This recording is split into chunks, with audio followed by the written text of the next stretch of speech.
Jam 2 pagi, beberapa mil di luar kota, mobil itu menggilas aspal dengan kecepatan 60 mil per jam. Kami menjaga agar lampu tetap redup. Jalan gelap di sekitar kami hanya diterangi oleh lampu jalan sesekali di atas kepala. Benda-benda bergerak tak terlihat di pepohonan. Sebuah lagu lama terdengar dari radio. Jaringannya kurang jelas sehingga terputus oleh lonjakan statis yang terputus-putus. Itu adalah jenis malam yang ketika kamu tahu jauh di lubuk hati bahwa apapun bisa terjadi, kamu hanya berharap bahwa apapun akan menguntungkanmu. Aku telah menurunkan kaca beberapa menit yang lalu, menghirup udara dingin dan segar untuk menjaga kantuk yang membayangi. Syukurlah bukan aku yang mengemudi, atau segalanya akan menjadi lebih cepat mematikan. Polisi pasti akan menemukan kami dengan bumper kami melilit pohon. Kepala kami satu dengan roda kemudi atau kaca depan, mati karena benturan atau karena dingin yang tak kenal ampun semalaman. Mereka bahkan mungkin merasa kasihan pada kami sampai mereka menemukan kasusnya. Mungkin akan lebih baik seperti itu. Setidaknya itu akan cepat. Banyak hal buruk dapat terjadi di jalan raya negara bagian yang sepi di tengah malam, dan kami akan segera mengetahui bahwa menabrakkan mobil adalah salah satu yang lebih ringan.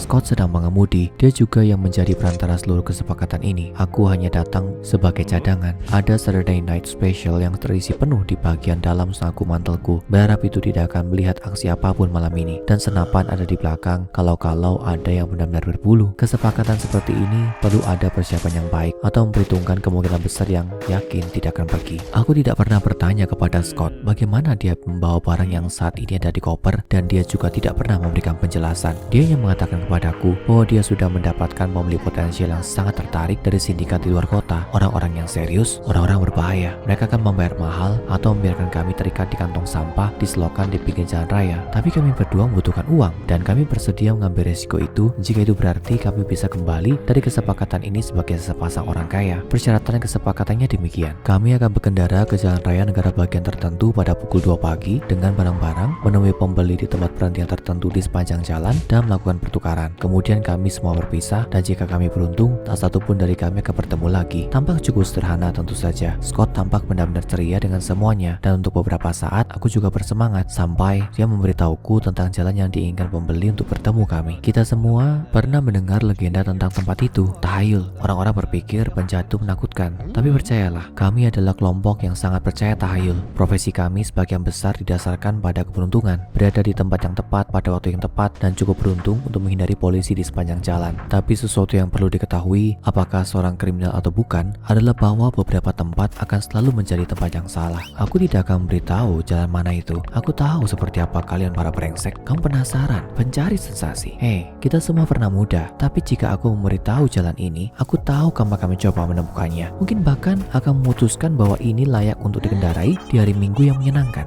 Setelah apa yang aku lalui di jalan itu, aku tidak ingin perjalanan ke sana menjadi musuh terburukku. Tidak ada kata lain untuk apa yang kami temui di sana selain kejahatan. Ketika kita masih kecil, kita biasa menyebutnya jalan iblis. Setiap rumor seram dan cerita menakutkan dalam buku beredar tentang tempat itu. Coba, apa yang bisa aku ingat? Nah, ada pengintai di hutan. Orang biasa mengatakan bahwa ada sosok panjang dan tinggi dengan mata terbesar yang pernah kamu lihat. Mata seperti lampu depan berdiri di antara pepohonan. Jika cahaya bulan bersinar di sudut yang tepat saat kamu melewatinya, kamu akan melihatnya berdiri di sana, hanya menatapmu, berpikir untuk melakukan siapa yang tahu apa. Lalu ada bed tua, penumpang hantu. Orang-orang biasa mengatakan bahwa mereka melihat seorang wanita tua yang aneh bincang di sisi jalan di tengah malam. Kadang-kadang orang-orang berkata bahwa mereka dapat mendengarnya menangis, bahkan jika mereka berada cukup jauh untuk membuat hal seperti itu tampak mustahil. Jika kamu kasihan dan menepi, menanyakan apakah dia membutuhkan tumpangan, dia akan memberitahumu bahwa kamu adalah orang yang sangat baik, tapi dia baik-baik saja dan dapat berjalan sendirian. Tapi jika kamu tidak berhenti dan menawarinya tumpangan, jika kamu pergi begitu saja, nah, legenda setempat mengatakan bahwa lain kali kamu akan melihat wajahnya di kaca spionmu saat dia duduk di kursi belakangmu, meraihmu dengan cakarnya yang kuno dan kurus. Itu akan membuatmu berpikir dua kali untuk meninggalkan seorang wanita tua berjalan pulang sendirian dalam kegelapan. Dan tentu saja ada pelari tunggal. Kisah-kisah yang ayahku ceritakan tentang dia selalu membuatku takut. Dia seorang pria pucat berpakaian yang tidak wajar untuk bulan-bulan musim dingin, berlari-lari di sepanjang sisi jalan. Jika kamu melihatnya, dia akan melihatmu. Jika matamu bertemu, cerita lebih lanjut bahwa dia akan mulai mengejarmu. Tidak peduli seberapa cepat kamu mengemudi, entah bagaimana, dia selalu mengejar dan menatapmu melalui kaca jendela mobilmu. Dia tidak pernah menyakiti siapapun secara langsung, tapi aku membayangkan dia mungkin menyebabkan 1 atau 2 serangan jantung pada masanya jika dia benar-benar ada. Tapi semua ini bukan apa-apa. Aku ulangi, bukan apa-apa dibanding Dibandingkan dengan mobil hantu, kamu harus mengemudi dengan hati-hati di malam hari, karena jika tidak, kamu mungkin menemukan mobil polisi tahun 1970-an yang membuntutimu, dan itu akan menjadi hal terburuk yang pernah kamu lihat. Ada sedikit cerita tentang yang satu ini daripada yang lain, karena jika kamu pernah bertabrakan dengan mobil hantu, kemungkinan besar kamu tidak akan selamat untuk memberitahu orang-orang tentang apa yang terjadi padamu. Meskipun orang masih bisa menebak tentang apa yang terjadi padamu berdasarkan apapun yang tertinggal. Inilah fakta yang tidak terlalu menyenangkan. Jalan Iblis secara teknis memenuhi syarat untuk salah satu jalan raya paling berbahaya di negara ini. Dari kecelakaan hingga pembunuhan penumpang hingga kematian yang tidak dapat dijelaskan di sisi jalan. Sejak tahun 1974, jalan ini telah menjadi tempat yang sangat tidak menyenangkan untuk dikendarai. Setiap kali aku melihat cerita horor lain tentang kematian aneh di jalan, aku akan memikirkan mobil hantu, dan itu adalah pikiran yang sama yang mengotori otakku malam itu saat Scott mengantar kami berdua ke berhentian setengah jalan di Jalan Iblis. Aku baru menyadari bahwa aku tertidur ketika dia mendorongku untuk bangun, dan cahaya kabur dari lampu jalan yang jauh melintasi pandanganku. "Tambah semangat," katanya. "Ini dia." Tempat berhentian tidak terlalu menarik, yang ada hanyalah sebuah pompa bensin yang terbengkalai. Benar-benar tempat yang sempurna untuk transaksi terlarang semacam ini. Tanganku secara naluriah bergerak ke spesial di mantelku dan mengklik kembali. Sesuatu tentang seluruh kesepakatan ini tidak tepat. Operasi senyap, penyergapan polisi, semua ini berbau kesepakatan yang terlalu bagus untuk menjadi kenyataan. Naluriku ternyata benar dalam arti tertentu, tidak seperti yang aku kira. Saat kami berbelok ke berhentian, Scott menyalakan lampunya. Yang kami lihat hanyalah pembantaian yang menunggu kami. Sebuah mobil, mungkin salah satu milik calon pembeli kami, dalam keadaan kacau balau. Sepertinya ada kereta yang menabrak sisi kendaraan. Benar-benar rusak, logamnya tertutup goresan dan bekas roda yang hampir mirip bekas cakar itu telah dikeluarkan. Scott takut, bersiap, dan kami berdua turun dari mobil. Aku mengeluarkan spesial dari jaketku dan dia mengambil senapan dari kursi belakang. Kami mendekat dengan hati-hati, khawatir ini mungkin hanya bagian lain dari kesepakatan, sampai kami melihat genangan darah tebal yang membeku di bawah pintu samping pengemudi. Kami semakin dekat, didorong sebagian besar oleh rasa ingin tahu yang tidak wajar. Apakah itu tawuran dari geng saingan yang ingin mencegat kesepakatan? Tampaknya logis, tapi tidak ada lubang peluru di dalam mobil, hanya koyak, rusak, dan kerusakan besar. Scott menyorotkan lampu ponselnya ke mobil yang hancur, dan aku muntah ketika aku melihat apa yang ada di dalamnya. Para pembeli tampak kurang seperti manusia dan lebih seperti dua tumpukan daging babi yang ditarik dengan pakaian compang-camping. Jika aku tidak melihat mereka di dalam mobil, aku bahkan tidak akan menduga mereka adalah manusia. Dan kerusakan tidak hanya terjadi pada mereka. Pelapisnya robek dan dibakar dengan simbol-simbol kekerasan yang diukir di dinding dan digoreskan darah di jendela yang retak. Ketika aku menoleh ke Scott, dia pucat pasi, memegang ponsel dan senapannya dengan tangan gemetar. Kami tidak bertukar kata, tapi kami berdua tahu sudah waktunya untuk pergi. Kita bisa mencari pembeli lain,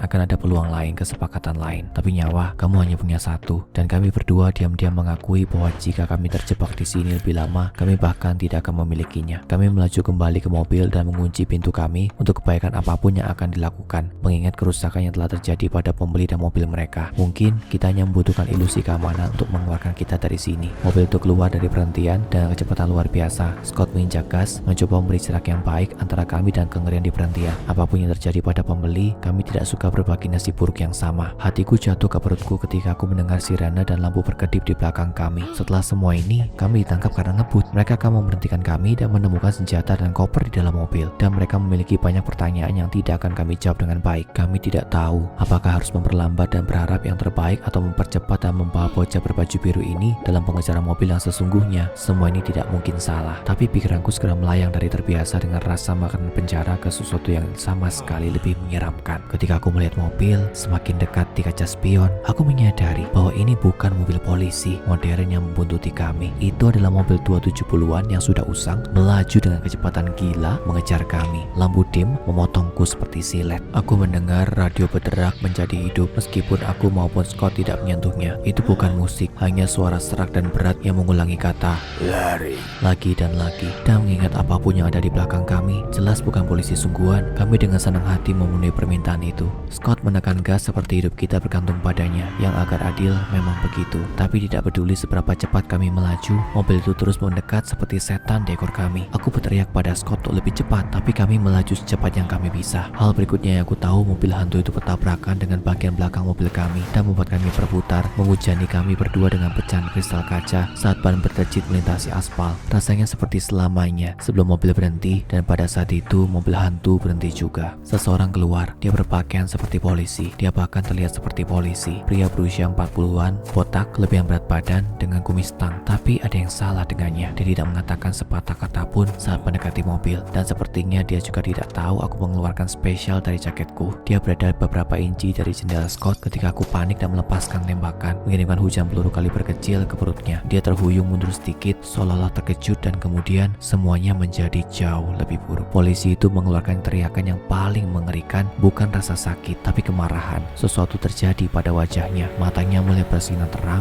merah seperti neraka, dan rahangnya mulai memanjang sampai dia tampak seperti lukisan Munch. Tidak ada gigi di sana, hanya kekosongan hitam yang tak terbatas. Dia meraih Scott yang linglung melalui jendela, menarik kepalanya dengan brutal dan menyeriknya keluar dari mobil, melepaskan teriakan gila itu sepanjang waktu. Scott menjerit dan memohon bantuan. Aku meraih tubuhnya dan mencoba menariknya kembali, tapi polisi itu sangat kuat. Dia terus menarik sampai dia benar-benar keluar, meronta-ronta di aspal. Aku tidak ingin memberitahumu apa yang dia lakukan selanjutnya. Tidak akan benar, tapi cukup untuk mengatakan aku tidak bisa menyelamatkan Scott, dan aku jelas tidak ingin itu terjadi padaku. Ketika dia sedang mengerjakan Scott, aku bergegas ke kursi pengemudi dan menginjak gas, berharap Scott setidaknya akan memberiku waktu. Aku menangis ketakutan ketika aku melaju pergi ke kegelapan, meninggalkan temanku ke nasib yang mengerikan dengan pengemudi mobil hantu. Jadi kamu hanya bisa membayangkan bagaimana perasaanku ketika beberapa menit kemudian aku mendengar sirene lagi dan melihat cahaya terang semakin dekat di belakangku. Lari, lari,